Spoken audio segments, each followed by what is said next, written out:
Hello everyone, I hope you are fine and doing well. स्वागत है आप लोगों का सिविल स्टेप हरियाणा के यूट्यूब चैनल पे। आज के इस वीडियो लेक्चर में हम डिस्कस करेंगे economic survey of Haryana part 3। हमने अपने पिछले 2 लेक्चर्स में इकोनॉमिक सर्वे के 2 चैप्टर्स कंप्लीट कर लिए थे, जहां पर हमने सबसे पहले बात करी थी हरियाणा इकोनॉमी एंड प्रोस्पेक्ट की। हमने देखा था कि किस तरीके से हरियाणा की इकोनॉमिक सिचुएशन है और कौन कौन से आगे प्रोस्पेक्ट्स हमें देखने को मिलते हैं। उसके बाद जो हमारा सेकंड पार्ट था इकोनॉमिक सर्वे का, वहां पर हमने बात करी थी पब्लिक फाइनेंस की, एक्साइज एंड टैक्सेशन की एंड फाइनेंशियल इंक्लूजन की। बहुत ही इंपॉर्टेंट चैप्टर था वो from the paper point of view, क्योंकि वहां पर बहुत सारी हरियाणा गवर्नमेंट की scheme as well as central sector schemes हमें वहां पर पढ़ने को मिली थी। अगर हम आज के लेक्चर की बात करें तो जो आज का हमारा लेक्चर है ये भी काफ़ी इंपॉर्टेंट है from examination point of view और from knowledge point of view, कि नॉलेज के लिए भी और एग्जामिनेशन के लिए भी ये चैप्टर तो हमें बहुत अच्छे से पता होना चाहिए। आज का जो हमारा चैप्टर है पार्ट 3 में वो है एग्रीकल्चर एंड अलाइड सेक्टर। और क्योंकि अगर हम इंडिया की बात करें तो इंडिया एज अ होल बहुत ही इंपॉर्टेंट एक एग्रीकल्चर से जुड़ी हुई कंट्री है, और यहाँ पर जो डिफरेंट स्टेट्स हैं वो भी एग्रीकल्चर से काफ़ी ज़्यादा जुड़े हुए हैं। नो डाउट कि हमारी जो इकोनॉमी है वो धीरे धीरे ट्रांसफॉर्म हो रही है from being a agriculture economy to a service and industrial economy, but ये ट्रांजिशन काफ़ी स्लो है in terms of labour force transformation, कि अभी भी जो majority of the labour force है या जो मेजोरिटी ऑफ द वर्कर्स हैं वो हमारे एग्रीकल्चर सेक्टर से रिलेटेड हैं। तो agriculture as well as allied sector काफ़ी इंपॉर्टेंट है किसी भी इकोनॉमी के लिए, भले ही वो आपकी नेशनल इकोनॉमी हो, भले ही वो आपकी स्टेट इकोनॉमी हो। तो इस पर्टिकुलर चैप्टर में हम बात करेंगे एग्रीकल्चर एंड अलाइड सेक्टर की। हम उनमें डिफरेंट कंपोनेंट्स के बारे में बात करेंगे, क्योंकि जब हम एग्रीकल्चर एंड अलाइड सेक्टर की बात करते हैं तो सिर्फ हम एग्रीकल्चर की बात नहीं कर रहे हैं, हम सिर्फ क्रॉप्स की बात नहीं कर रहे हैं। यहाँ पर और भी बहुत सारे कंपोनेंट आते हैं जिनको कई बार हम मिस कर देते हैं। उसके बाद हम देखेंगे इंपॉर्टेंट स्कीम्स की जो कि हर पर्टिकुलर डोमेन ऑफ एग्रीकल्चर को टच करती हैं। फिर हम बात करेंगे कुछ इंपॉर्टेंट हरियाणा की ऑर्गेनाइजेशंस की जो कि एग्रीकल्चर के फील्ड से जुड़ी हुई हैं, मार्केटिंग के फील्ड से जुड़ी हुई हैं, और एक पूरा ओवरव्यू हम डेवलप करेंगे हरियाणा की एग्रीकल्चर की सिचुएशन का। ठीक है, तो काफ़ी इंपॉर्टेंट और काफ़ी मज़ेदार लेक्चर ये आपका होने वाला है। जुड़े रहिएगा, काफ़ी अच्छी कंसंट्रेशन रखिएगा। देखो, जब हम एग्रीकल्चर की बात करते हैं तो एग्रीकल्चर में अगर सरकार स्टेप लेना चाहे, अगर सरकार बोले कि हम किसानों की मदद करना चाहते हैं तो कैसे मदद कर सकती है। तो हरियाणा गवर्नमेंट की अगर हम बात करें, किसी भी गवर्नमेंट की अगर हम बात करें, तो 3 एरियाज ऐसे हैं जहां पर अगर गवर्नमेंट चाहे तो फार्मर्स की या जो एग्रीकल्चर से जुड़े हुए लोग हैं उनकी मदद कर सकती है। कौन कौन से 3 एरिया हैं? पहला एरिया है कि या तो वो इंफ्रास्ट्रक्चर डेवलप कर दे। इंफ्रास्ट्रक्चर किस टाइप का? कि अगर मान लो इरिगेशन की बात करें तो कैनाल सिस्टम डेवलप कर दे। अगर हम मार्केटिंग की बात करें तो मंडी बोर्ड डेवलप कर दे। अगर हम बात करें स्टोरेज की तो वहां पर आपके पास कोल्ड स्टोरेज हो बहुत पर्याप्त मात्रा में साइंटिफिक वे में डेवलप हुए हुए। ठीक है, तो इंफ्रास्ट्रक्चर डेवलपमेंट में गवर्नमेंट पहला ऐसा एरिया है जहां पर हेल्प कर सकती है एग्रीकल्चर के जुड़े हुए लोगों की। ठीक है, उसके बाद दूसरा एरिया कौन सा है? दूसरा एरिया है रिसर्च में। फॉर एग्जाम्पल, अभी एक अगर हम पर्टिकुलर क्रॉप की बात करें, वीट की अगर बात करें, तो अगर मान लो वीट की अभी की जो यील्ड है, यील्ड मतलब कि 1 हेक्टेयर में कितना प्रोडक्शन होता है वीट का, अगर वो x है और हमें लगता है कि काफ़ी कम है, तो अगर हम उस पर्टिकुलर सीड पर काम करें, रिसर्च करें, तो हम उसकी जो यील्ड है वो बढ़ा सकते हैं। तो रिसर्च एक ऐसा एरिया है जहां पर अगर गवर्नमेंट चाहे तो जो एग्रीकल्चर यूनिवर्सिटीज़ हैं या जो रिसर्च इंस्टीट्यूशंस हैं उनके साथ पार्टनरशिप करके किसी पर्टिकुलर सीड की डेवलपमेंट या किसी पर्टिकुलर ब्रीड की डेवलपमेंट वो कर सकती है, और उसके बाद उसको फार्मर में ट्रांसफर कर सकती है और फार्मर उसका फायदा उठा सकते हैं। ठीक है, तो दूसरा एरिया क्या है कि रिसर्च में एग्रीकल्चर रिसर्च में गवर्नमेंट हेल्प कर सकती है फार्मर्स की या एग्रीकल्चर एंड अलाइड सेक्टर से जुड़े हुए लोगों की। तीसरा एरिया क्या है? तीसरा बट सबसे कम फोकस किया हुआ एरिया है हमारा एग्रीकल्चर एक्सटेंशन सर्विसेज। देखो, एग्रीकल्चर एक्सटेंशन सर्विसेज में सिर्फ हम कम्युनिकेशन डिवाइसेस की बात नहीं करते हैं। यहाँ पर from the input delivery to the output delivery जितनी भी एक्सटर्नल सर्विसेज यूज होती हैं, जैसे अगर हम बात करें कि अगर मान लो आपने फार्मर की हेल्प करनी है ये बताने में कि आपको एक पर्टिकुलर मिक्स ऑफ फर्टिलाइजर ही यूज करना है अपने फार्म्स में, तो वो आप कैसे पहुंचाएंगे? आपके पास एक बहुत अच्छा कम्युनिकेशन नेटवर्क होना चाहिए जहां पर आप रेडियो चैनल्स की मदद ले सकते हैं उस इनपुट को डिसेमिनेट करने में लोगों तक, या फिर आप पैम्पलेट्स छपवा के, होर्डिंग्स लगवा के भी उसको डिसेमिनेट कर सकते हैं। तो agriculture extension services basically awareness generation का काम करती है और लोगों को बताने का काम करती है कि देखो आपके लिए सरकार की कौन कौन सी स्कीम है और सरकार कौन कौन से प्रोग्राम आपके लिए ला रही है। तो ये 3 एरियाज ऐसे हैं जहां पर अगर सरकार चाहे तो काफ़ी अच्छे से मदद कर सकती है फार्मर्स की। ठीक है, तो अब शुरुआत करते हैं हमारे लेक्चर की। मैं एक ओवरव्यू आपको इसलिए दे रहा था ताकि आपको ये लेक्चर समझने में आसानी हो। ठीक है, इस पूरी भूमिका के साथ अगर हम लेक्चर शुरू करते हैं तो हमें काफी अच्छा लगेगा। ठीक है, अब सबसे पहले हरियाणा की ज्योग्राफिकल पोजीशन की बात करते हैं। आपको पता है कि हरियाणा एक लैंड लॉक स्टेट है, यहाँ पर चारों तरफ लैंड ही जुड़े हुए हैं। अगर हम बात करें नॉर्थ में तो आपको हिमाचल प्रदेश देखने को मिलता है। ठीक है, अगर वेस्ट में बात करें तो आपको पंजाब देखने को मिलता है, ईस्ट में आपको यूपी देखने को मिलता है और साउथ में हमें राजस्थान देखने को मिलता है। तो सारी जो बाउंड्रीज हैं वो लैंड लॉक्ड हैं। उसके साथ साथ हरियाणा का जो आपका हम बात करें कि किस तरीके किस पर्टिकुलर जोन में हरियाणा लाई करता है, तो Haryana 27 degree 39 minute to 35 degree 35 latitude पे लाई करता है, और जो आपका लॉन्गिट्यूड है वो है 74 degree 28 minute and 77 degree 36 minute. तो ये हरियाणा की क्या है, ये हरियाणा की ज्योग्राफिकल लोकेशन है पूरे ग्लोब पर। ठीक है, काफी इंपॉर्टेंट है ये डाटा, क्योंकि प्री में कई बार आपसे पूछ सकते हैं कि हरियाणा की लैटिट्यूडिनल रेंज क्या है या हरियाणा की लॉन्गिट्यूडिनल रेंज क्या है। अगर थोड़ा टफ क्वेश्चन बनाए तो आपसे पूछ लेंगे कि हरियाणा की लैटिट्यूडिनल रेंज ज्यादा है या हरियाणा की लॉन्गिट्यूडिनल रेंज ज्यादा है। तो दोनों पॉइंट्स का आप ध्यान रखिएगा। हरियाणा गर्मियों में काफी गर्म एरिया है। ठीक है, गर्मियों में यहाँ पर काफी अच्छी गर्मियां पड़ती हैं, लगभग 45 डिग्री सेल्सियस के आसपास टेम्परेचर पहुंच जाता है। तो हरियाणा एक गर्म इलाका है और सर्दियों में सर्दियां भी ठीक ठाक पड़ती हैं, ज्यादा सीवियर भी नहीं पड़ती, 0 डिग्री टेम्परेचर भी नहीं जाता, लेकिन पड़ती ठीक ठाक है, माइल्ड विंटर तो पड़ती हैं। अगर उसके बाद बात करें कि सबसे हॉटेस्ट मंथ्स कौन से हैं हरियाणा में, तो मई और जून काफी गर्म महीने होते हैं हमारे हरियाणा में, और जो महीना है दिसंबर और जनवरी का, ये थोड़े आपके कोल्ड होते हैं। तो ये हरियाणा की ज्योग्राफिकल पोजीशन है कि हरियाणा की लैटिट्यूडिनल अगर हम देखें तो ओवरऑल अगर हम हरियाणा को प्लेस करना चाहें तो हरियाणा हमारा सब ट्रॉपिकल एरियाज में लाई करने वाला एक बहुत ही प्यारा राज्य है। ठीक है, अब अगर हम बात करें एग्रीकल्चर सेक्टर की, तो मैंने जैसे आपको बताया कि एग्रीकल्चर सेक्टर में आपके डिफरेंट कंपोनेंट्स आते हैं। वहां पर सिर्फ क्रॉप प्रोडक्शन नहीं आती, एग्रीकल्चर सेक्टर में आपका एग्रीकल्चर आता है। एग्रीकल्चर का मतलब क्या है, क्रॉप प्रोडक्शन, जहां पर आप डिफरेंट क्रॉप्स उगाते हैं। वो क्रॉप्स आपकी वीट भी हो सकती है, पैडी भी हो सकती है, वो आपकी मेज भी हो सकती है, वो आपके कोर्स सीरियल्स भी हो सकते हैं, वो आपके न्यूट्री सीरियल भी हो सकते हैं, वो आपके ऑयल पाम भी हो सकते हैं। तो मल्टीपल टाइप की क्रॉप्स आप उगा सकते हैं, उनको आप प्रोड्यूस कर सकते हैं। ठीक है, इसके साथ साथ जो आपके एग्रीकल्चर है उनको आप डिफरेंट फेजेस में भी क्लासीफाई कर सकते हैं। मतलब क्या कि जो क्रॉप आपको थोड़े गर्म सीजन में देखने को मिलती हैं, फॉर एग्जाम्पल अगर हम जून से कंसिडर करें पीरियड अक्टूबर का, तो इस टाइम पर जो फसलें बोई जाती हैं उनको हम कहते हैं खरीफ फसल, खरीफ की फसल। ठीक है, तो पैडी जैसे हो गया, तो ये हमारा किस फसल में आएगा, हमारी ये आएगा खरीफ की फसल में। और जो फसलें बोई जाती हैं नवंबर से लेकर अप्रैल के महीने तक लगभग, ठीक है, बोई मतलब नवंबर में जाएंगी और कब काटी जाएंगी, अगर अप्रैल के आसपास काटी जाएंगी, तो इन फसल्स को हम कैटेगराइज करते हैं रबी क्रॉप्स की कैटेगरी में, जिसमें हमारा वीट एक मेन क्रॉप है। ठीक है, इसके अलावा एक तीसरा हमारा एक क्रॉप साइकिल और होता है जिसको हम जैद सिस्टम कहते हैं, जहां पर हम वेजिटेबल एंड फ्रूट्स को उगाने की काम मेनली करते हैं। तो हरियाणा में भी आपको खरीफ क्रॉप देखने को मिलेंगी, रबी क्रॉप्स देखने को मिलेंगी और कुछ जायद क्रॉप्स भी आपको देखने को मिलेंगे। तो 3 तरह की आपकी एग्रीकल्चर साइकिल हमें हरियाणा में देखने को मिलती है। फिर सेकंड मेन एरिया है, कंपोनेंट है एग्रीकल्चर एंड अलाइड सेक्टर का, वो है हॉर्टिकल्चर। तो हॉर्टिकल्चर में बेसिकली हम फ्लावर डेवलपमेंट की बात करते हैं, different type of flower development, तो ये भी हरियाणा में काफी अच्छे से होता है।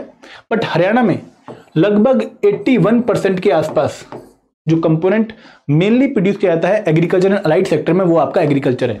उसके बाद 19% में सारे 5 सेक्टर आते हैं, तभी हमारा जो फोकस रहता है वो इस एरिया पे ज्यादा रहता है। बट ये 19% भी काफी इंपॉर्टेंट है। हॉर्टिकल्चर क्या, फॉरेस्ट्री में भी जैसे यमुनानगर वाला इलाका है, यहाँ पर आपके जो लॉगिंग वगैरह एक्टिविटीज है वो काफी अच्छे से होती हैं। फिर आता है एनिमल हस्बेंड्री। एनिमल हस्बेंड्री में बेसिकली हमारा लाइफ स्टॉक रियरिंग है ना, ये वाला काम आ जाता है। तो यहाँ पर हरियाणा में, क्योंकि हरियाणा को दूध दही का प्रदेश माना जाता है, तो हरियाणा में काफी अच्छी आपकी प्रोडक्शन है लाइव स्टॉक की, काफी अच्छे नंबर हैं लाइव स्टॉक के, और कैटल की जो ब्रीड है उसको इंप्रूव करने के लिए काफी अच्छे स्टेप भी लिए जा रहे हैं, ये हम पढ़ेंगे आगे। फिर बात करते हैं डेयरिंग की, तो ये दोनों आपस में इंटर रिलेटेड है, animal husbandry and dairying. And finally आता है फिशरी सेक्टर। तो देखो हरियाणा भले ही एक लैंड लॉक्ड स्टेट है, कोई वाटर बॉडीज को टच नहीं करती है, लेकिन अगर हम हरियाणा में फिशरीज की एक पूरी रेंज देखें तो काफी अच्छे से हरियाणा फिशरी प्रोडक्शन में हेल्प कर रहा है। श्रिम्प प्रोडक्शन, श्रिम्प एक पर्टिकुलर टाइप की आपकी फिशरी की कैटेगरी है, जहां पर Haryana despite being a land lock state काफी अच्छी परफॉर्मेंस देता है। तो ये डिफरेंट आपके सेक्टर बनते हैं एग्रीकल्चर के। ठीक है, अब जब मैं हॉर्टिकल्चर सेक्टर की बात करता हूं तो ये भी एक बहुत बड़ा सेक्टर है। ठीक है, जब मैं हॉर्टिकल्चर की बात कर रहा हूं तो हॉर्टिकल्चर में हमारे क्या क्या आते हैं, हॉर्टिकल्चर में हमारे वेजिटेबल्स इंक्लूड होते हैं, वेजिटेबल की प्रोडक्शन। हॉर्टिकल्चर में हमारे फ्रूट्स भी इंक्लूड होते हैं, spices, medicinal and aromatic plants, flower cultivation and mushroom. तो ये 6 कंपोनेंट हमारे किस कैटेगरी में आते हैं? ये हमारे हॉर्टिकल्चर कैटेगरी में आते हैं। दोबारा बोल देता हूं एक बार, आप लिख भी लीजिए। वेजिटेबल हॉर्टिकल्चर के अंडर, फ्रूट्स ये भी हॉर्टिकल्चर के अंडर, स्पाइसेस मसाले ये भी हॉर्टिकल्चर के अंदर, जो हमारे दवाइयों से रिलेटेड प्लांट्स होते हैं, कुछ मेडिसिनल प्लांट होते हैं जिनसे हम दवाइयां बनाते हैं, तो ये भी हमारे हॉर्टिकल्चर के अंडर आते हैं। फ्लावर कल्टीवेशन हमारी हॉर्टिकल्चर के अंदर आती है, एंड मशरूम प्रोडक्शन। ये 6 कंपोनेंट हैं आपके किसके अंडर? हॉर्टिकल्चर के अंडर। और इसमें वेजिटेबल प्रोडक्शन सबसे मेन कंपोनेंट है। लगभग 83% जो है हॉर्टिकल्चर में कंट्रीब्यूशन वो वेजिटेबल की आती है। क्लियर है? उसके अलावा 17% ये बाकी कंपोनेंट आपके बनाते हैं। अब बढ़ते हैं आगे।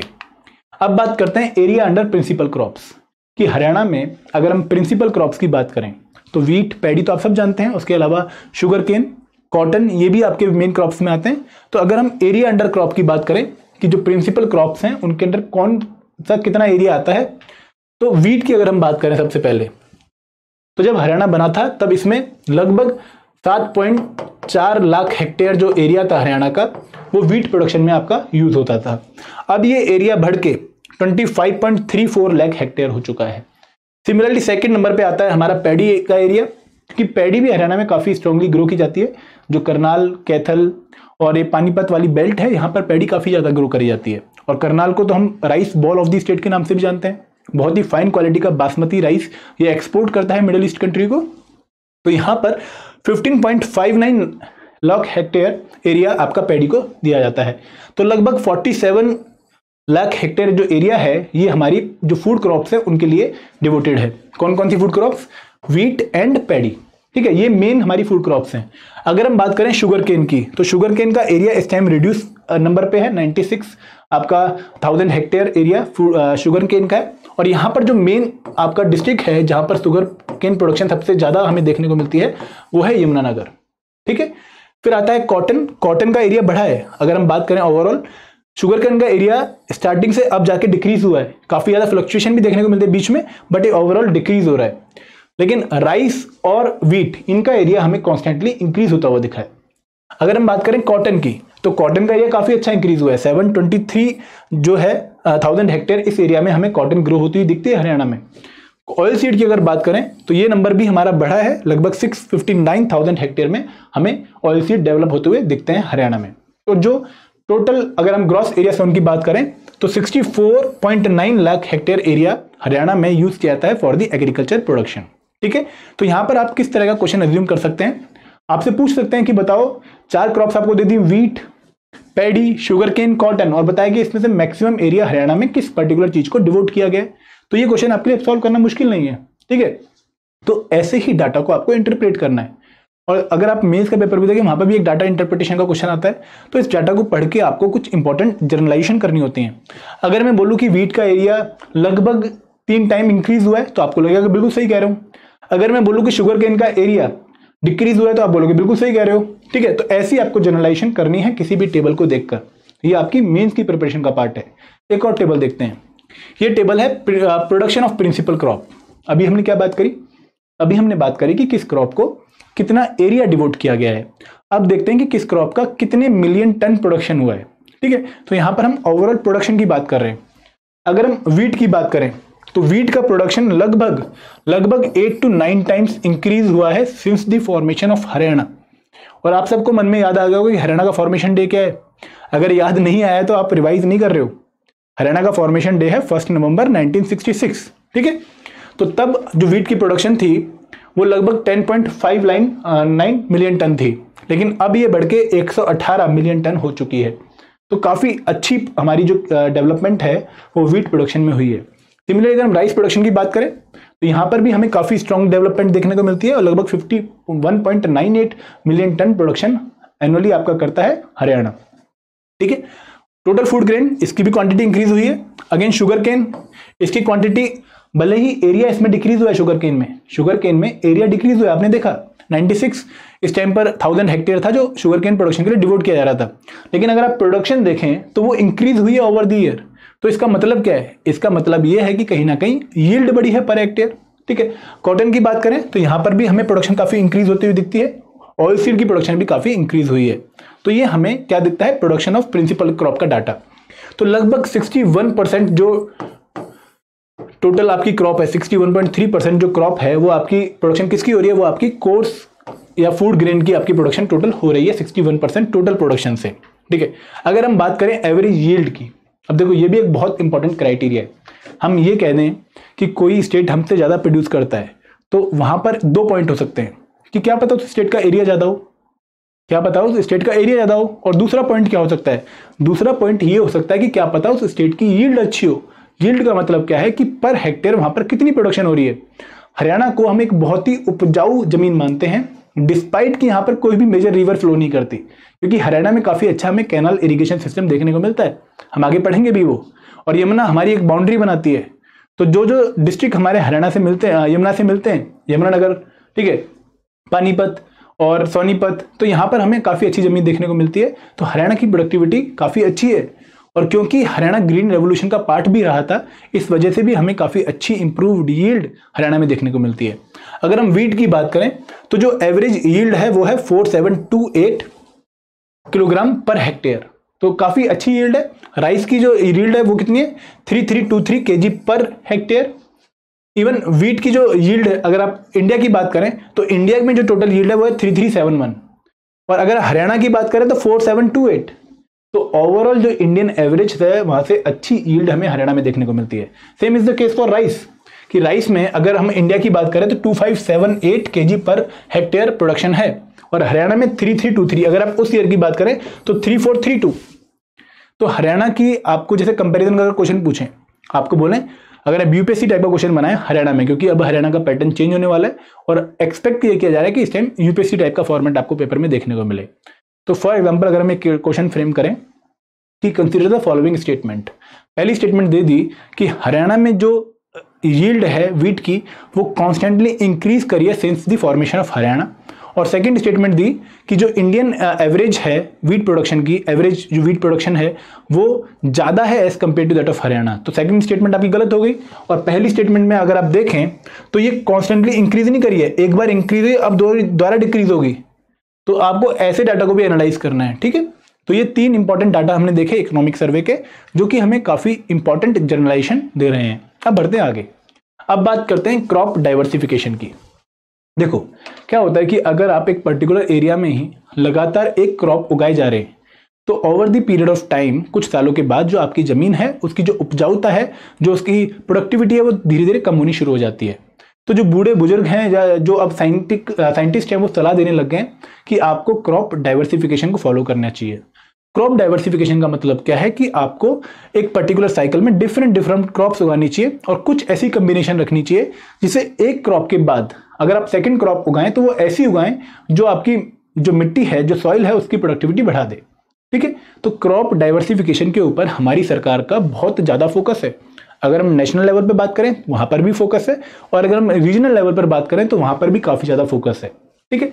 तो हमारी डिफरेंट स्कीम्स चल रही हैं क्रॉप डाइवर्सिफिकेशन के लिए, और किसानों को हम क्या एक सलाह दे रहे हैं कि आप अगर एक मेन क्रॉप ग्रो कर रहे हैं तो उसके बाद जो सेकंड साइकिल है वहाँ पर एक कोर सीरियल को ग्रो करिए, क्योंकि कोर सीरियल या लेगुमिनस क्रॉप्स ऐसी होते हैं जो हमारी सॉइल की प्रोडक्टिविटी बढ़ाती हैं। तो उनको अगर आप मर्ज कर देंगे दोनों को तो आपकी सॉइल की overall quality over the period of time maintain रहेगी, ठीक है। तो क्रॉप डाइवर्सिफिकेशन एक सब स्कीम है राष्ट्रीय कृषि विकास योजना। जो राष्ट्रीय कृषि विकास योजना है गवर्नमेंट की एक बहुत ही पॉपुलर स्कीम है, जहां पर एक अम्ब्रेला स्कीम बनाई गई है, और उस अम्ब्रेला स्कीम के under agriculture and allied sector को ओवरऑल इंप्रूव करने की कोशिश की जा रही है। और इसी अम्ब्रेला स्कीम के अंडर एक कंपोनेंट है क्रॉप डाइवर्सिफिकेशन, ठीक है। इस क्रॉप डाइवर्सिफिकेशन में क्या करा जा रहा है कि it is intended to promote technological innovation of substantial agriculture and enable farmer to choose alternate crops to increase productivity as well as income. देखो होता क्या है कि अगर आप सारे फार्मर एक ही क्रॉप उगाए जा रहे हो, आप सारे फार्मर चावल ही उगाए जा रहे हो और उसी लैंड पर बार बार उगाए जा रहे हो, तो एक तो आप आपस में compete कर रहे हो मार्केट के लिए, और दूसरी बात कि आप अपनी सॉइल की productivity over the period of time reduce कर रहे हो। अगर आप थोड़ी सी अपनी क्रॉप डाइवर्सिफिकेशन करते हो कि अगर आपके पास 10 हेक्टेयर लैंड है, ठीक है, तो इसमें अगर आप 5 हेक्टेयर पे राइस ग्रो करते हो, 5 हेक्टेयर में कुछ और ग्रो करते हो, तो आपको इनकम का सोर्स भी नया मिल जाएगा। अगर मान लो राइस की सिचुएशन खराब है मार्केट में, तो आपको दूसरी क्रॉप से फायदा हो जाएगा। तो ऐसा आपको करने से क्या होगा कि इनकम में भी फायदा होगा और प्रोडक्टिविटी में भी फायदा होगा। ठीक है, अब क्रॉप डाइवर्सिफिकेशन का एक और फायदा भी है कि अगर मान लो आप एक ऐसी क्रॉप ग्रो कर रहे हो जो वाटर इंटेंसिव है, जिसमें वाटर की खपत काफी ज्यादा होने वाली है, फॉर एग्जाम्पल राइस। तो राइस में क्या होता है कि हम जो वाटर की क्वांटिटी है वो काफी ज्यादा यूज करते हैं। राइस एक बहुत ही वाटर कंज्यूमिंग क्रॉप है। ठीक है, तो जैसे करनाल वाला एरिया है, कैथल वाला एरिया है, पानीपत वाला एरिया है, तो यहाँ पर आप देखेंगे कि जो हमारा वाटर लेवल है वो कॉन्स्टेंटली डाउन जा रहा है, ग्राउंड वाटर लेवल। तो ऐसे केस में भी सलाह दी जाती है कि सेकंड क्रॉप आप ऐसी चूज करिए जहां पर जो पानी की क्वांटिटी है वो कम चाहिए हो, ताकि आपका ओवरऑल बैलेंस बना रहे कि एक क्रॉप के लिए आपने पानी कंज्यूम कर लिया, सेकंड क्रॉप में आपने ऐसी क्रॉप ही चूज करी जो कि कम पानी लेती थी, और इस केस में जो आपका ग्राउंड वाटर लेवल है वो दोबारा रिचार्ज हो गया। तो जो प्रॉब्लम है डिप्लीशन ऑफ ग्राउंड वाटर की, सॉइल हेल्थ को इंप्रूव करने की और एग्रो इकोसिस्टम को इक्विलिब्रियम में लाने की, वो कोशिश भी की जाएगी through the process of crop diversification. ठीक है, अब जो ये प्रोग्राम है क्रॉप डाइवर्सिफिकेशन का, यहां पर अल्टरनेट क्रॉप्स मतलब जो आप रेगुलर क्रॉप यूज कर रहे हैं, मेजर क्रॉप, उसके अलावा जो आपकी क्रॉप्स बची हैं कौन कौन सी, मेज, पल्सेस, खरीफ मूंग, समर मूंग एंड ढैंचा। ढैंचा एक प्लांट होता है 3 मीटर का, काफी इंपॉर्टेंट प्लांट होता है, सॉइल प्रोडक्टिविटी को काफी अच्छा एनहांस कर देता है।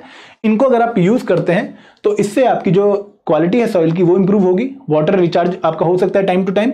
और इसके साथ हम एक और काम क्या कर रहे हैं कि लोगों में अवेयरनेस फैलाने के लिए, लोगों में जागरूकता फैलाने के लिए, इस बारे में लोगों को बताने के लिए हम ट्रेनिंग कैंप्स ऑर्गेनाइज कर रहे हैं।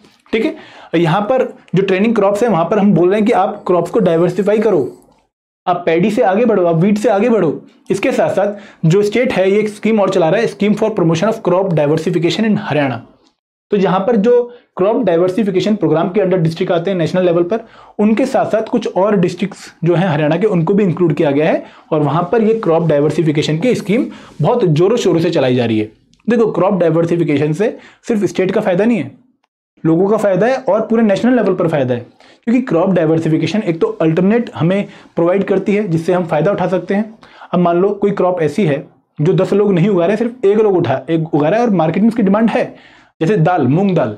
ठीक है, तो इसकी डिमांड हमेशा बनी रहेगी क्योंकि दाल नॉर्थ इंडिया में काफी कंज्यूम होती है, काफी इंपॉर्टेंट प्रोटीन का सोर्स मानी जाती है। तो उसको आपको प्रोड्यूस करना चाहिए, क्योंकि उसके 2 फायदे हैं, एक तो आपको अल्टरनेट इनकम मिलेगी और दूसरा फायदा कि आपकी जो जमीन है वो उपजाऊ होती जाएगी। क्लियर है? अब बात करते हैं इंपॉर्टेंट एग्रीकल्चर स्कीम की। तो हरियाणा गवर्नमेंट में भी डिफरेंट स्कीम्स आपकी चल रही हैं। ठीक है, अगर हम सबसे इंपॉर्टेंट, सबसे पहली स्कीम की बात करें तो यह है प्रधानमंत्री फसल बीमा योजना। जो प्रधानमंत्री फसल बीमा योजना है, ये स्कीम एक नेशनल लेवल इंश्योरेंस स्कीम है, जिसको बनाया गया था बाय मर्जिंग 2 इनिशिएटिव जो कि पहले से चल रहे थे। 2 इनिशिएटिव हमारी गवर्नमेंट के चल रहे थे पहले नेशनल लेवल पर, एक था नेशनल एग्रीकल्चर इंश्योरेंस सिस्टम और दूसरा था modified national agriculture insurance system. और ये स्कीम 2016 फरवरी में अनाउंस करी गई थी। तो इन 2 स्कीम्स को मर्ज किया गया और जो इनके ड्रॉबैक्स थे उनको हटाया गया और जो इनके पॉजिटिव्स थे उनको इंक्लूड करके एक नई स्कीम बनाई गई, प्रधानमंत्री फसल बीमा योजना। और जो हरियाणा स्टेट है उसमें इसको इंप्लीमेंट किया गया सिंस दी खरीफ 2016, मतलब कि जो समर 2016 थी उस पर्टिकुलर टाइम पे इस स्कीम को हरियाणा में लागू किया गया, समर 2016 में। अब इस पर्टिकुलर फसल बीमा योजना के अंडर कुछ क्रॉप्स को इंश्योर किया गया। मतलब क्या कि अगर मान लो आप एक क्रॉप उगाते हैं और कुछ आपदा आ जाती है, कोई डिजास्टर आ जाता है जिसकी वजह से आपकी फसल खराब हो जाती है, तो एक बहुत ही लो प्रीमियम भरने के बाद आप उस पर्टिकुलर क्रॉप के लिए आपको इंश्योरेंस कवरेज मिलेगी। तो आपदा से आप परेशान नहीं होंगे, आपको कुछ इनकम प्रोवाइड की जाएगी। समझ रहे हो? तो पैडी, बाजरा, मेज एंड कॉटन, जो ये 4 क्रॉप हैं, ये आपकी थी खरीफ साइकिल की। और रबी साइकिल कौन सी है? Wheat, barley, gram, mustard and sunflower. देखो यहाँ पे आपको एक और चीज नोट कर लेनी है, आपको नोट कर लेना है कौन सी हरियाणा की खरीफ की फसल है और कौन सी हरियाणा की रबी की फसल है। पिछले 3 बार के अगर आप पेपर देखें हरियाणा प्रीलिम्स के, तो ये क्वेश्चन तो लगभग हर साल ही पूछ रहे हैं कि कौन सी क्रॉप खरीफ की है, कौन सी क्रॉप रबी की है। तो एक एग्जाम्पल आपको यहाँ से मिल जाएगा और इन क्रॉप्स को इंक्लूड किया गया है अंडर दी प्रधानमंत्री फसल बीमा योजना। ठीक है, अब जो स्कीम है इसमें कुछ अमेंडमेंट हुई है, इस स्कीम को वॉलंटरी कर दिया गया है 2020 के बाद। मतलब क्या कि अब जो फार्मर हैं अगर वो चाहें तो इस स्कीम का पार्ट बन सकते हैं, और अगर नहीं चाहें तो नहीं पार्ट बन सकते हैं। 2020 के बाद इस स्कीम को वॉलंटरी कर दिया गया है, और जो स्टेट है, हरियाणा स्टेट है, इसने इस स्कीम को एक्सटेंड कर दिया है फ्रॉम खरीफ 2020 टू रबी 2022-23। ठीक है, इस पर्टिकुलर स्कीम के अंडर जो फार्मर कवर्ड हैं, जो फार्मर इस स्कीम का पार्ट बनते हैं, उनको कुछ प्रीमियम पे करना होता है। ये होता है लगभग 1.5% for rabi crop, 2% for kharif crop and 5% for cotton crop. और यहां पर कुछ पर्टिकुलर रिस्क को कवर किया जाता है, कुछ पर्टिकुलर डिजास्टर को कवर किया जाता है। जैसे अगर हरियाणा की बात करें तो इनंडेशन की, अगर मान लो जल भराव हो जाता है, लेकिन पैडी के केस में नहीं होगा ये, क्योंकि वहां पर तो हम पानी यूज करते हैं। तो inundation except paddy, hail storm, flood, drought, cloud burst, इन पर्टिकुलर डिजास्टर को कवर किया जाता है फॉर प्रोवाइडिंग रिस्क कवरेज। इसके साथ साथ अगर मान लो कहीं पर आपका साइक्लोनिक कंडीशन आ जाती है जिसकी वजह से नुकसान होता है, तो उसको भी कवर किया जाएगा। इसके साथ एक और स्कीम है सॉइल हेल्थ मैनेजमेंट। मैं आपको बता दूं कि जो हमारी गवर्नमेंट है नेशनल लेवल पर, इन्होंने एक बहुत ही पॉपुलर स्कीम चलाई थी, सॉइल हेल्थ कार्ड स्कीम। इस पर्टिकुलर स्कीम में क्या होता था कि जो सॉइल एक फार्मर के अंडर आती है, उसके लिए आप एक हेल्थ कार्ड बनवा सकते हैं, जहां पर आप एक लैब टेस्टिंग करवाने के बाद ये पता कर सकते हैं कि आपकी सॉइल की कंडीशन कैसी है, जो आपकी सॉइल है, एग्रीकल्चर सॉइल है, उसकी कंडीशन कैसी है, कि क्या उसकी कंडीशन अच्छी है, क्या उसकी कंडीशन बेकार है। अगर आप उसकी टेस्टिंग करवाएं तो आपको पूरा डाटा मिल जाएगा कि आपके सॉइल में कौन कौन से न्यूट्रिएंट्स हैं, कितने होने चाहिए थे, और कौन कौन सी कमी है। तो उसके बाद आप स्टेप ले सकते हैं अपनी सॉइल को इंप्रूव करने के लिए। तो हरियाणा गवर्नमेंट ने भी इस पर्टिकुलर स्कीम को फॉलो किया। Soil health card scheme launch कब हुई थी? ये लॉन्च हुई थी 2015 में, सूरतगढ़ डिस्ट्रिक्ट ऑफ राजस्थान। अब ये पॉइंट मैंने आपको इसलिए बताया है क्योंकि बहुत बार हरियाणा में स्कीम रिलेटेड क्वेश्चन आते हैं, और वहां पर ऐसा पूछ लेंगे कि बताओ ये कौन सी स्कीम कहां पे लॉन्च हुई थी, तो आपको ये लॉन्चिंग पॉइंट भी पता होना चाहिए। तो सूरतगढ़ राजस्थान में इस पर्टिकुलर स्कीम को लॉन्च किया गया, जहां पर आप अपनी सॉइल को टेस्ट करवा सकते हैं ताकि आप उसकी न्यूट्रिएंट डेफिशिएंसीज को एड्रेस कर पाएं, जो न्यूट्रिएंट कमी है सॉइल में उसको आप एनहांस कर पाएं। ठीक है, स्कीम हरियाणा में कब लॉन्च करी गई? अप्रैल 2015 में, और 2 साइकिल में लगभग 80 लाख के आसपास, 86 लाख के आसपास आपके सॉइल हेल्थ कार्ड इशू किए गए। जो पहली साइकिल थी सॉइल हेल्थ कार्ड इशू करने की, जहां पर टेस्टिंग के बाद फार्मर्स को सॉइल हेल्थ कार्ड दिए गए, ये थी 2015-16 टू 2016-17। यहां पर 45.21 lakh soil health card issue किए गए, और जो सेकंड फेज था वहां पर 41.21 lakh, 41.2 lakh health card issue किए गए। ठीक है, इसके साथ साथ जो हरियाणा गवर्नमेंट है वहां पर एक पायलट प्रोजेक्ट चल रहा है, जहां पर holding wise soil sample collect किए जाते हैं फ्रॉम 122 विलेज, 122 ब्लॉक से और 22 डिस्ट्रिक्ट ऑफ हरियाणा से। अब देखो सॉइल हेल्थ कार्ड का फायदा क्या है? आपने अपनी सॉइल की टेस्टिंग करवाई, आपको पता लगा कि आपकी जो सॉइल है इसमें जो इसेंशियल न्यूट्रिएंट होने चाहिए थे, for example nitrogen, phosphorus, potassium, phosphate, calcium, magnesium, ये कितने हैं। क्योंकि जब भी आप क्रॉप उगाते हैं, अगर आपकी सॉइल न्यूट्रिएंट रिच नहीं है तो आपको एक्सेस फर्टिलाइजर यूज करना पड़ेगा, जिसके अपने नुकसान है। ठीक है, तो इसलिए सॉइल हेल्थ कार्ड जो 2 साल की साइकिल के बाद द्वारा रिन्यू किया जाता है, यहां पर आप अपनी सॉइल की कंडीशन चेक कर सकते हैं और उसके हिसाब से आप स्टेप ले सकते हैं। अगर आपको लगता है कि आपकी जमीन उपजाऊ नहीं है, आपको फर्टिलाइजर काफी ज्यादा यूज करने पड़ेंगे, तो उसमें आप कोई ऐसी क्रॉप चूज कर सकते हैं जिसमें फर्टिलाइजर की कंजप्शन कम हो। ठीक है, जैसे अगर आप एक कोर्स सीरियल यूज कर लेते हैं वहां पर, तो आपकी सॉइल की प्रोडक्टिविटी भी बढ़ेगी, और आप उस पर्टिकुलर जो एग्जिस्टिंग सॉइल है उससे आप एक अच्छी उपजाऊ फसल ले सकते हैं। ठीक है, इसका एक और फायदा क्या है कि जो एक्सेस न्यूट्रिएंट के लिए पैसा आप खर्च करें वो भी आप बच सकते हैं। फॉर एग्जांपल, आपने अपनी सॉइल जो आपका एरिया था, पर्टिकुलर एकड़ एरिया जो है आपका, आपने उसकी सॉइल टेस्ट करवाई, आपको पता लगा कि आपकी न्यूट्रिशनल क्वालिटी सॉइल की काफी अच्छी है, तो उस केस में आप जो एक्सेस खर्चा करने वाले थे फर्टिलाइजर पे वो आप नहीं करोगे, क्योंकि आपको पता है कि आपकी सॉइल की जो रिक्वायरमेंट है न्यूट्रिएंट की वो ऑलरेडी उसमें है, तो मैं क्यों एक्सेस उसमें ऐड करूं। ठीक है, तो ये फायदा है सॉइल हेल्थ मैनेजमेंट का। इसके बाद अगर हम और स्कीम्स की बात करें तो एक आती है राष्ट्रीय कृषि विकास योजना। जो राष्ट्रीय कृषि विकास योजना है ये बेसिकली एक रफ्तार RKVY स्कीम है। रफ्तार क्या है? Remunerative approaches for agriculture and allied sector rejuvenation. Remunerative approaches for agriculture and allied sector rejuvenation, ये आपको फुल फॉर्म याद रखनी है क्योंकि बहुत बार ऐसे क्वेश्चन भी आए हैं कि Raftaar recently seen in news is related to, या रफ्तार की जो करेक्ट फुल फॉर्म है वो क्या होगी। तो ऐसे क्वेश्चन जब आते हैं तो आपको पूरी स्कीम का फुल फॉर्म पता होना चाहिए। Remunerative approaches for agriculture and allied sector rejuvenation. ठीक है, रफ्तार। तो रफ्तार में बेसिकली क्या हो रहा है कि आप एक ऐसी एग्रीकल्चर को रिम्यूनरेटिव इकोनॉमिक एक्टिविटी बनाने की कोशिश कर रहे हो जिससे लोगों का फायदा हो। जैसे हम कहते हैं ना कि अगर आप ये बिजनेस शुरू कर दोगे तो आपका फायदा हो जाएगा, लेकिन हम कभी किसी को ये सलाह नहीं देते कि अगर आप एग्रीकल्चर करोगे तो आपका ये फायदा हो जाएगा। तो यहाँ पर RKVY स्कीम के थ्रू हम बेसिकली करना क्या चाह रहे हैं, हम एग्रीकल्चर को बहुत ही फायदेमंद इकोनॉमिक एक्टिविटी बनाना चाह रहे हैं, ताकि जो फार्मर के एफर्ट्स हैं वो स्ट्रेंथन हो, जो वो अपनी कोशिशें कर रहा है, जो उसके प्रोडक्शन के टाइम पर रिस्क आते हैं, जो उसके फूड प्रोडक्शन के टाइम पर रिस्क आते हैं, उसको मिटिगेट कर पाएं, और इसके साथ साथ हम उसको एग्री बिजनेस एंटरप्रेन्योरशिप में प्रमोट करें।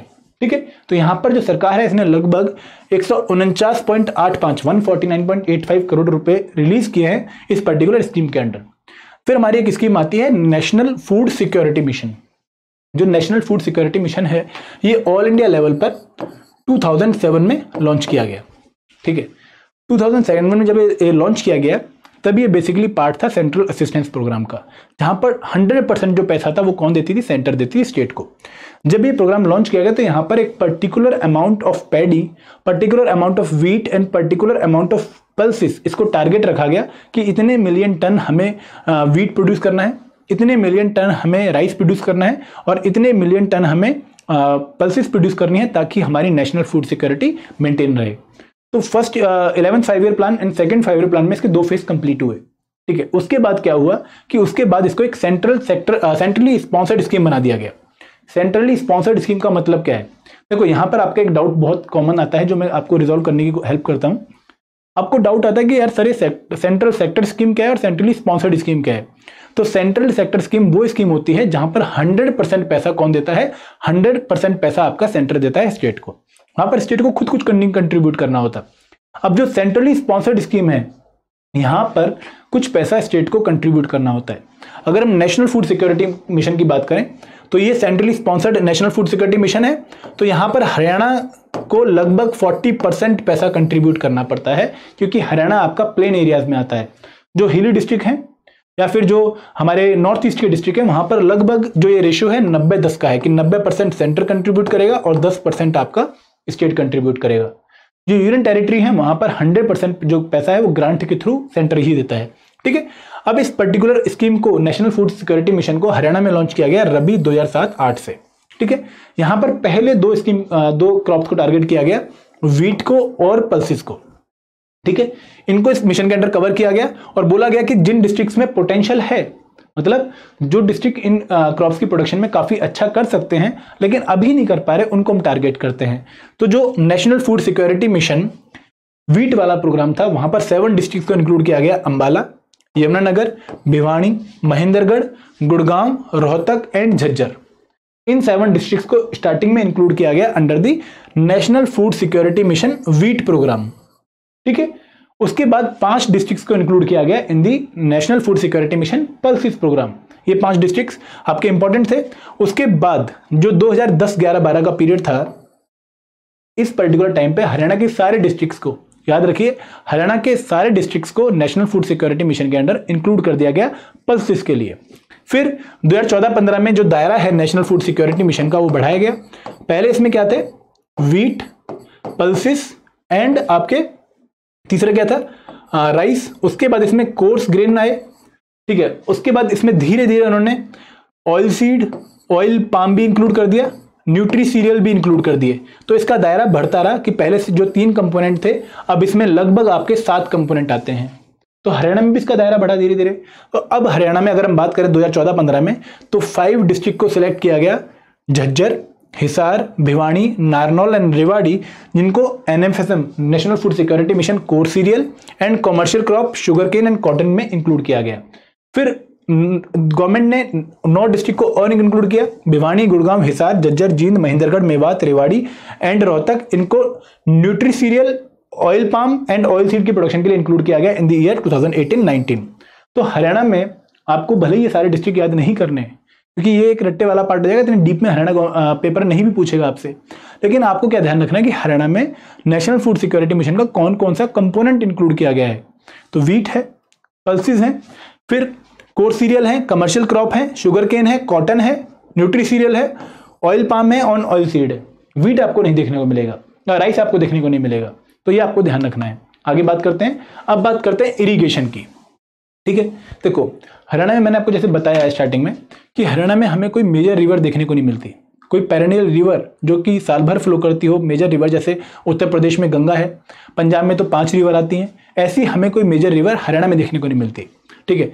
लेकिन फिर भी हरियाणा में काफ़ी स्ट्रॉन्ग तरीके से, काफ़ी अच्छे तरीके से रिवर वाटर मैनेजमेंट करी गई है। जितने भी अवेलेबल रिसोर्सेज है उनको ध्यान में रख के हरियाणा का जो डिपार्टमेंट है irrigation and water resource department, irrigation and water resource department, इसका मेन रिस्पॉन्सिबिलिटी थी कि it will see the construction, operation and maintenance of canal and drainage network in the state including supply of water for irrigation, drinking, pond filling, industrial use and other commercial purpose. तो कौन सा main department है? Irrigation and water resource department. अगर हम हरियाणा के canal network की बात करें तो हरियाणा में 4 main system of canal network हमें देखने को मिलते हैं। पहला है भाखड़ा कैनाल नेटवर्क सिस्टम, जो कि कहीं ना कहीं सतलुज नदी से जुड़ा हुआ है।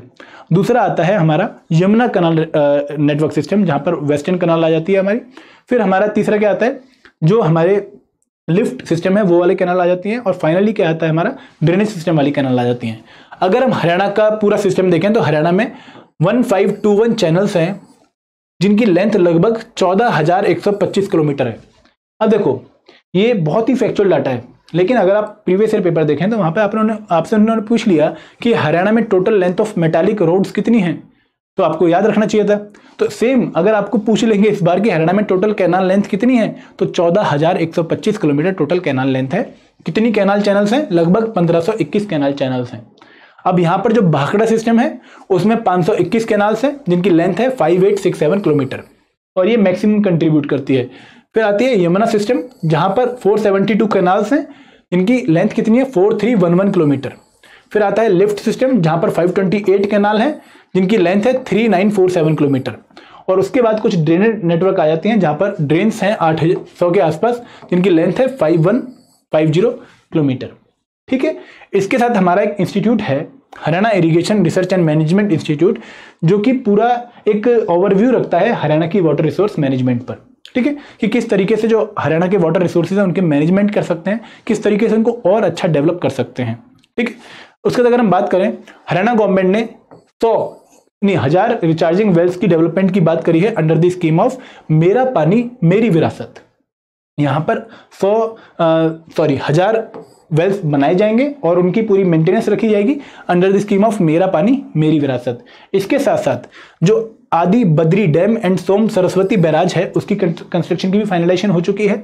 और जो 7 स्टेट्स हैं जो इंक्लूड किए गए थे अंडर दी अटल भूजल योजना, जो अटल भूजल योजना है जिसको सेंट्रल गवर्नमेंट ने इंप्लीमेंट किया था, इनमें टोटल 7 स्टेट इंक्लूड किए गए थे। इसमें हरियाणा भी एक बहुत ही पॉपुलर स्टेट था, ठीक है। इसके साथ साथ हरियाणा ये देख रहा है कि कुछ अपस्ट्रीम स्टोरेज डैम्स वो बनाए, for example Renuka, Kishau and Lakhwar Vyasi on Yamuna river. अब देखो, ये तीनों नेम आपको किस वजह से ध्यान रखने हैं, कि अगर आपसे पूछ लें पेपर में कि Renuka dam was in news, ये कौन सी रिवर पे बनाया जा रहा है, तो आप याद रखेंगे यमुना पे। Kishau dam was in news, ये कौन सी रिवर पे बनाया जा रहा है, यमुना पे। Lakhwar dam was in news, ये कौन सी रिवर पे बनाया जा रहा है, यमुना पे। तो ऐसे पॉइंट्स आपको यहीं पर ही नोट कर लेने हैं। इसके साथ साथ अगर हरियाणा गवर्नमेंट की अगर हम बात करें वाटर रिसोर्स मैनेजमेंट के टाइम पर, तो हरियाणा गवर्नमेंट जो इंटर स्टेट डेवलपमेंट है उन पर भी काफ़ी एक्टिवली पार्टिसिपेट कर रहा है। पंजाब से हमारी नेगोशिएशन जारी है, हिमाचल से हमने मेमोरेंडम साइन कर रखा है। इसके साथ साथ बाकी स्टेट से भी हम नेगोशिएट करते रहते हैं ताकि हम अपनी वाटर रिसोर्स की जो सप्लाई है उसको मेंटेन कर पाएँ, काफ़ी अच्छे से मैनेज कर पाएँ। हरियाणा ने माइक्रो इरीगेशन प्रोजेक्ट भी लॉन्च कर रखे हैं 13 डिस्ट्रिक्ट में, ठीक है। तो हरियाणा काफ़ी एक्टिवली परस्यू कर रहा है किसको, इरीगेशन मैनेजमेंट को। अगर हम और स्कीम्स की बात करें तो जो वाटर सेविंग टेक्नोलॉजीज हैं उन पे हमारा बहुत ज़्यादा स्ट्रेस है, बहुत ज़्यादा थ्रस्ट है, ताकि हम चाहें कि जो हरियाणा की एक सिचुएशन है जो कि काफ़ी ग्रिम सिचुएशन है, कि हमारे यहाँ पर जो ग्राउंड वाटर डिप्लीशन है वो काफ़ी ज़्यादा है। लगभग 9 मीटर के आसपास हमारा जो वाटर लेवल है, ग्राउंड वाटर लेवल, वो फॉल कर चुका है पूरे स्टेट की अगर हम बात करें ऑन एन एवरेज। तो इस वजह से हम वाटर मैनेजमेंट, वाटर की सेविंग पर काफ़ी ज़्यादा ध्यान दे रहे हैं। और हमारी एक पूरी स्कीम है ऑन फार्म वाटर मैनेजमेंट, जिसके अंडर हम जो नई टेक्नोलॉजीज हैं उनकी एडॉप्टेशन की बात कर रहे हैं।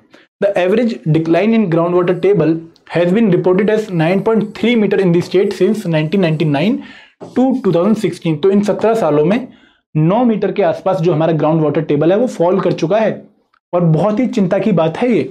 इसके साथ साथ जो स्टेट का 55% एरिया है, more than half of the area of the state, ये जूझ रहा है ग्राउंड वाटर की प्रॉब्लम से, क्योंकि यहाँ पर जो अंडरग्राउंड वाटर की क्वालिटी है वो काफ़ी पुअर है। देखो होता क्या है कि जो पानी का एक साइकिल है, यहाँ पर जब आप पानी यूज़ करते हैं तो उसके बाद उसका रिचार्जिंग होता है, उसके बाद आप दोबारा यूज़ करते हैं। लेकिन अगर आप एक्सेस वाटर यूज़ करना शुरू कर दें, किस वजह से कि आपने वेल इरिगेशन यूज़ कर ली है, आपने अपने घरों में पंप लगा रखे हैं, आपने अपने खेतों में पंप लगा रखे हैं, हर छोटी एक्टिविटी के लिए आप पंप चला देते हैं, पूरा पानी वेस्ट करते हैं, और उसकी वजह से जो ग्राउंड वाटर लेवल है वो फॉल होना शुरू हो जाता है। तो हरियाणा में ये प्रॉब्लम पंजाब की तरह ही बहुत ज़्यादा खराब है, ठीक है, जिस वजह से पुअर क्वालिटी वाटर हरियाणा में हमें देखने को मिलता है। इसलिए जो state agriculture and farmer welfare department है, ये फार्मर्स को असिस्टेंस प्रोवाइड कर रहा है ताकि वो अंडरग्राउंड पाइपलाइन सिस्टम फॉलो करें, या फिर स्प्रिंकलर इरिगेशन सिस्टम फॉलो करें, या फिर ड्रिप इरिगेशन सिस्टम को फॉलो करें। तो ये एक बहुत ही अच्छी सलाह दी जा रही है state agriculture and farmer welfare department के द्वारा। यहाँ पर सिर्फ सलाह ही नहीं, जो लोग इसको परस्यू करना चाहते हैं उनको बहुत अप्रोप्रिएट तरह की सब्सिडी भी प्रोवाइड करी जा रही है।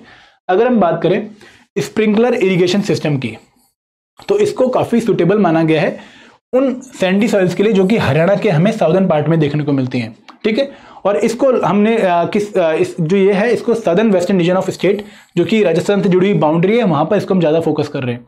यहाँ पर जो फार्मर है, जनरल कैटेगरी फार्मर, उसको असिस्टेंस प्रोवाइड किया जाता है गवर्नमेंट के द्वारा लगभग 85% के आसपास इन दी एंटायर स्टेट, कि जो टोटल खर्चा आएगा उसमें लगभग 85% आपका सरकार बॉन्ड करेगी उसको। इसके अलावा अंडरग्राउंड पाइपलाइन जो सिस्टम है, इसको भी बहुत इंपॉर्टेंट इरिगेशन सिस्टम माना गया है for cotton and sugar cane crops. इनमें वाटर की कंजप्शन काफ़ी ज़्यादा होती है, ठीक है।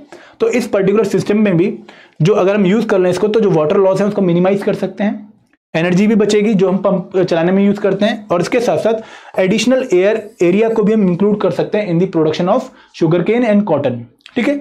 तो यहाँ पर भी जो असिस्टेंस है वो लगभग 50% ऑफ द टोटल कॉस्ट है, जिसमें 25,000 रुपये पर हेक्टेयर के आसपास और टोटल 60,000 रुपये पर बेनिफिशियरी असिस्टेंस प्रोवाइड करेगी गवर्नमेंट इस पर्टिकुलर सिस्टम को फॉलो करने के लिए। सिमिलरली ड्रिप इरिगेशन सिस्टम को भी काफ़ी स्ट्रांगली फॉलो किया जा रहा है for cotton and sugar cane crop, और यहाँ पर लगभग 5,000 हेक्टेयर के आसपास एरिया कवर्ड हुआ है इस पर्टिकुलर सिस्टम में ड्यूरिंग दी लास्ट 5 ईयर, ठीक है। तो अगर हम हरियाणा की बात करें तो इरिगेशन सिस्टम पे फोकस करना एक अलग बात है और वाटर रिसोर्स मैनेजमेंट करना अपना अलग बात है। तो वाटर रिसोर्स मैनेजमेंट के लिए क्या हो सकता है कि जो आपके कैनाल सिस्टम है, या तो आप उनको डेवलप कर लीजिए, ठीक है, उनको और अच्छा बना लीजिए, और दूसरी बात कि जो पानी की वेस्टेज आपकी फार्म लेवल पर हो रही है, जो खेत के लेवल पर हो रही है, उसको आप मिनिमाइज कर दें।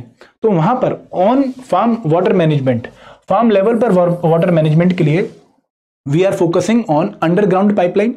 दूसरा फोकस एरिया क्या है? स्प्रिंकलर इरिगेशन सिस्टम, जो कि सैंडी सॉइल के लिए काफी इंपॉर्टेंट है। और तीसरा इंपॉर्टेंट एरिया है ड्रिप इरिगेशन सिस्टम, जिसको cotton and sugar cane crop की प्रोडक्शन के लिए हम यूज कर सकते हैं।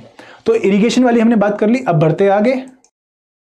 अब बात करते हैं कुछ इंपॉर्टेंट स्कीम्स की, ठीक है। हमने पहले भी कुछ इंपॉर्टेंट स्कीम कवर करी, अब कुछ और इंपॉर्टेंट स्कीम देखते हैं। तो इनमें एक बहुत इंपॉर्टेंट स्कीम है जो कि 2019 में नेशनल लेवल पर लॉन्च करी गई। 2019 के बजट में इसका अनाउंस किया गया था, जो है पीएम किसान स्कीम, ठीक है। तो इस पर्टिकुलर स्कीम के under 6,000 rupees small and marginal farmers को दिए जा रहे थे एक साल में इन 3 इंस्टॉलमेंट्स।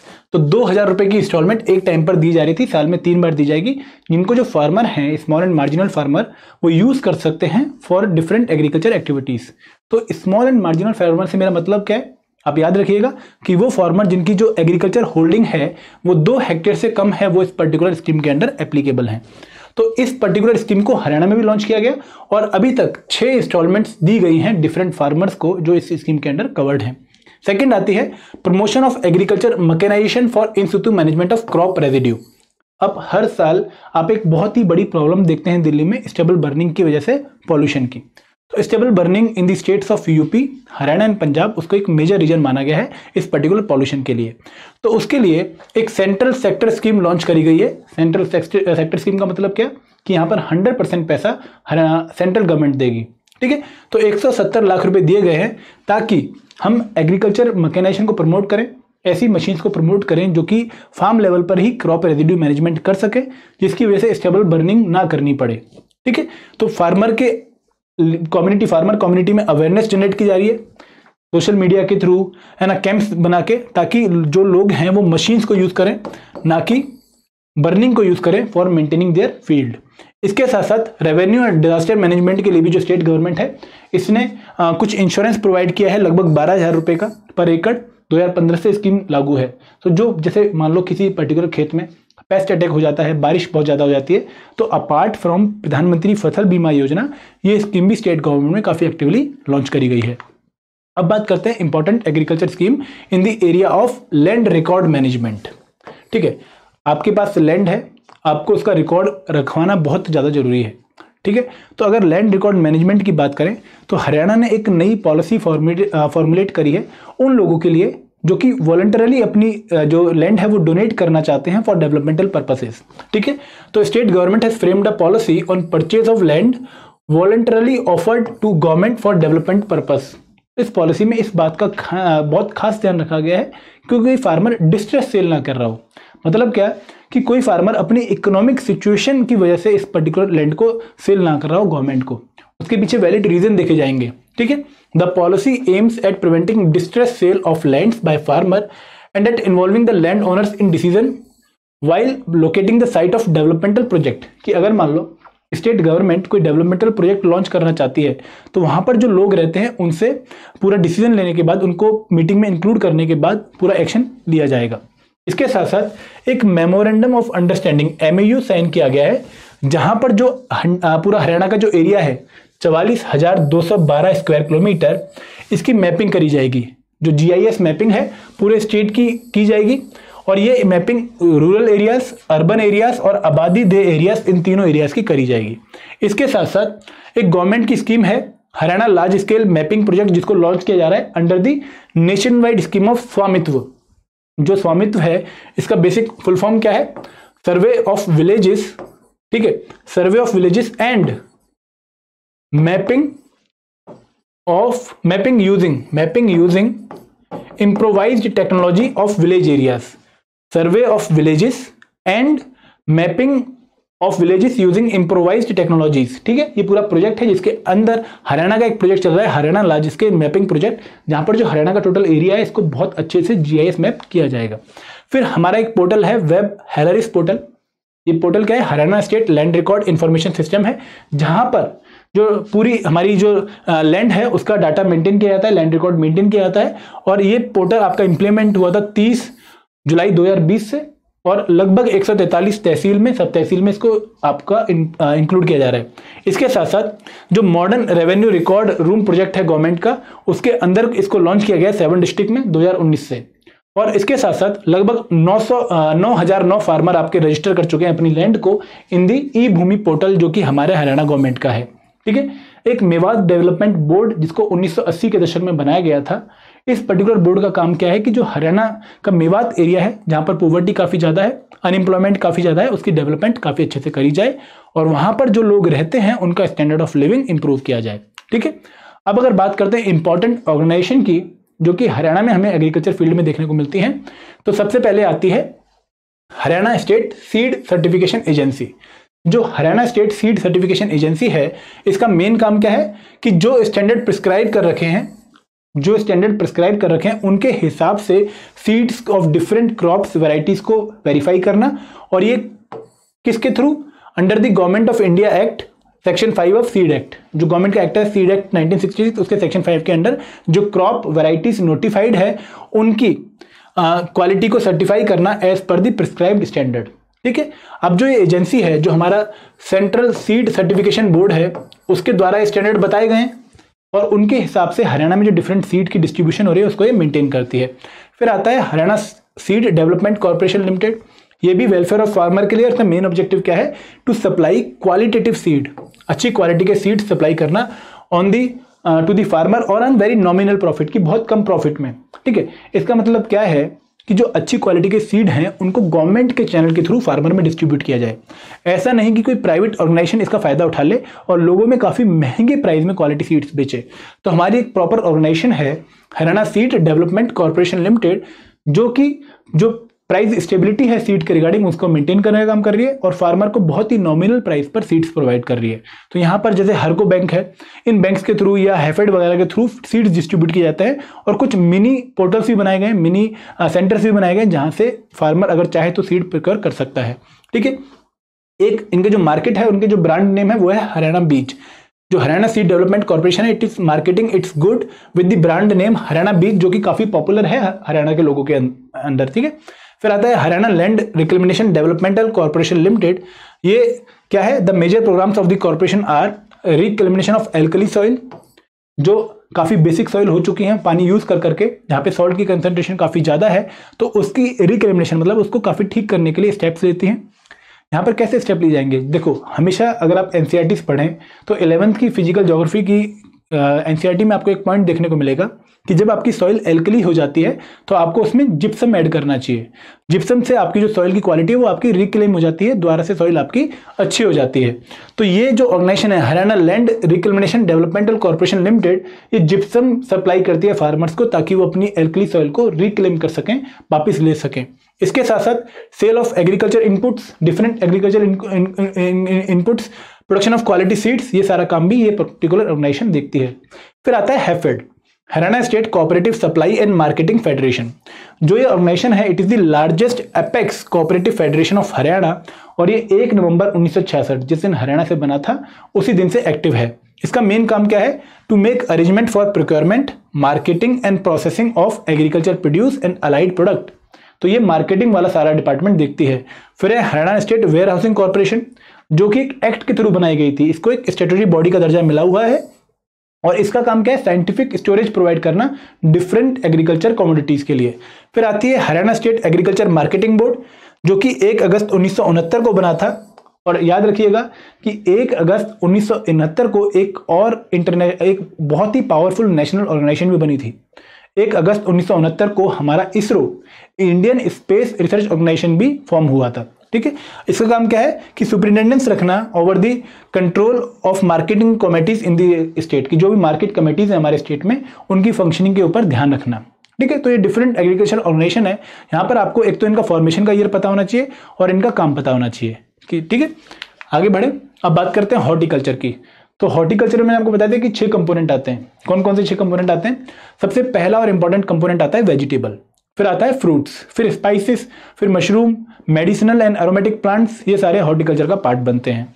तो हरियाणा स्टेट्स में लगभग सभी तरह के फ्रूट्स, वेजिटेबल्स, स्पाइसेस, मशरूम्स और फ्लावर्स उगाए जाते हैं।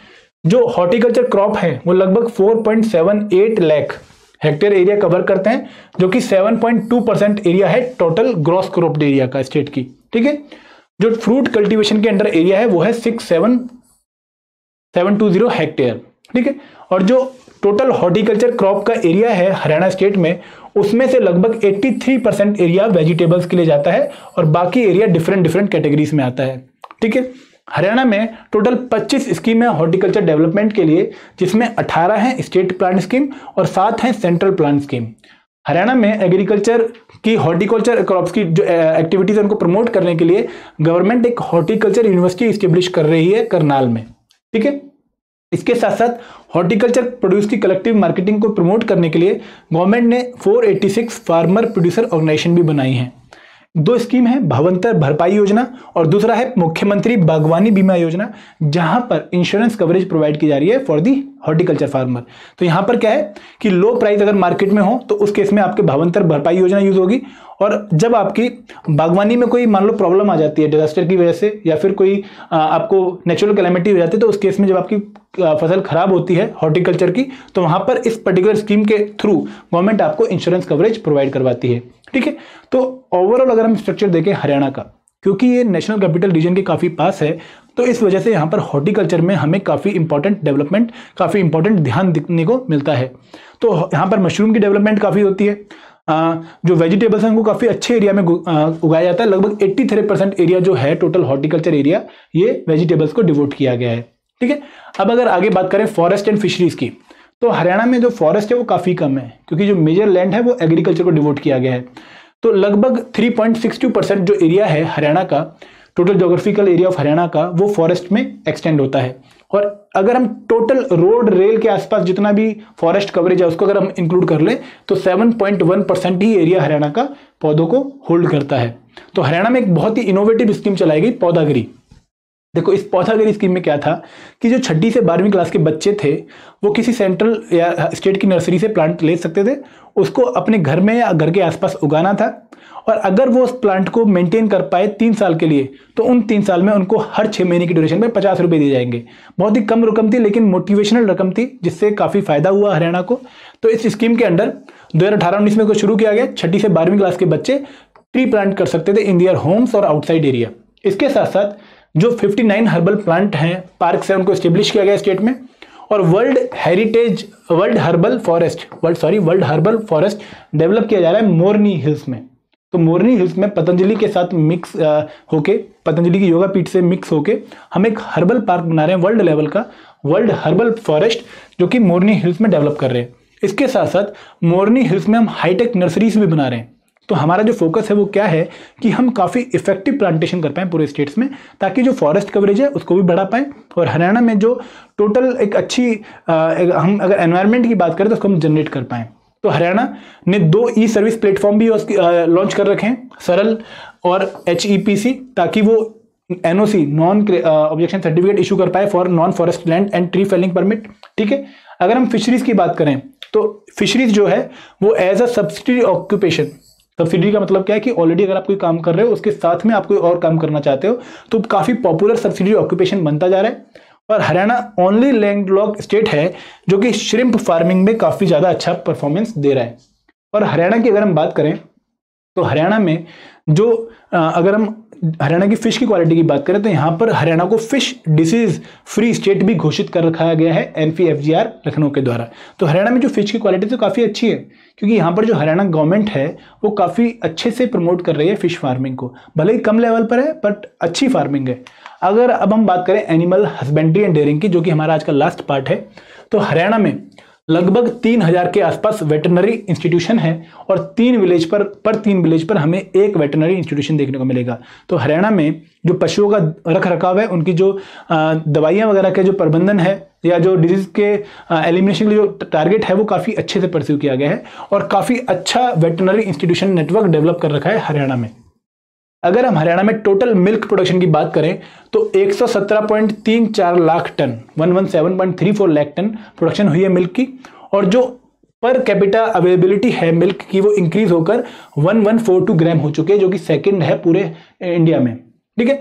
हरियाणा में एज पर दी लाइवस्टॉक सेंसस 2019 जो टोटल लाइवस्टॉक पॉपुलेशन है वो है 71.26 लाख, जिनमें 19.29 लाख कैटल हैं और 8.6 लाख क्या हैं बफेलोस।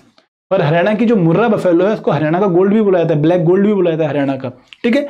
इसके साथ लाइव स्टॉक फार्मर की इंश्योरेंस के लिए हमारे पास पूरी स्कीम है, पंडित दीनदयाल उपाध्याय पशुधन सुरक्षा बीमा योजना। यहां पर अगर एक फार्मर बहुत गरीब है, जनरल कैटेगरी का है, तो वो सिर्फ 100 रुपये देकर फॉर बिग एनिमल, और अगर आपका छोटा पशु है, आपकी बकरी वगैरह है, तो उसके लिए आप सिर्फ 25 रुपये का प्रीमियम देकर पर मंथ अपनी जो पशु की जो इंश्योरेंस है वो करवा सकते हैं। और SC ST के लिए कोई आपकी प्रीमियम देने की जरूरत नहीं है। इसके साथ साथ जेनेटिक इंप्रूवमेंट के लिए the Haryana animal registration certification breeding act है 2019 का, जहां पर जो ब्रीडिंग एक्टिविटीज उनको रेगुलेट करने की बात करी गई है और जो ब्रीडिंग क्वालिटी है different type of life stock की उसको इंप्रूव करने की बात करी गई है। इसके साथ साथ जो हमारी गायें सड़कों पे घूमती रहती हैं उनको लोकेट करने के लिए और उनको एक अच्छा एरिया देने के लिए, सेटल होने के लिए गो अभयारण्य स्कीम भी चलाई गई है। इसके साथ साथ जो शेड्यूल कास्ट फैमिलीज हैं उनको अपलिफ्ट करने के लिए 50% सब्सिडी प्रोवाइड की जा रही है गवर्नमेंट के द्वारा for the establishment of 3 milk animal dairy, piggery and sheep and goat unit. तो यहाँ पर बहुत अच्छे से फोकस किया जा रहा है डिफरेंट टाइप ऑफ एक्टिविटीज पर स्टेट में। तो ये था हमारा आज का लेक्चर, जहां पर हमने इकोनॉमिक सर्वे का पार्ट 3 कवर किया। थोड़ा लेंथी हो गया होगा लेक्चर, थोड़ा बोरिंग हो गया होगा, बट डाटा बहुत ज़्यादा था, तो डाटा को प्रोवाइड करने के लिए मैंने आपको थोड़ा सा बोर किया लास्ट में। I am very sorry for that, but मैं आशा करता हूं कि आपने इस लेक्चर से काफ़ी इंपॉर्टेंट चीज़ें समझी होंगी, जानी होंगी, जिसको आप अपने पेपर्स में, प्री में भी और मेंस में भी यूज़ करेंगे। तो थैंक यू वेरी मच दोस्तों। जय हिंद, जय भारत।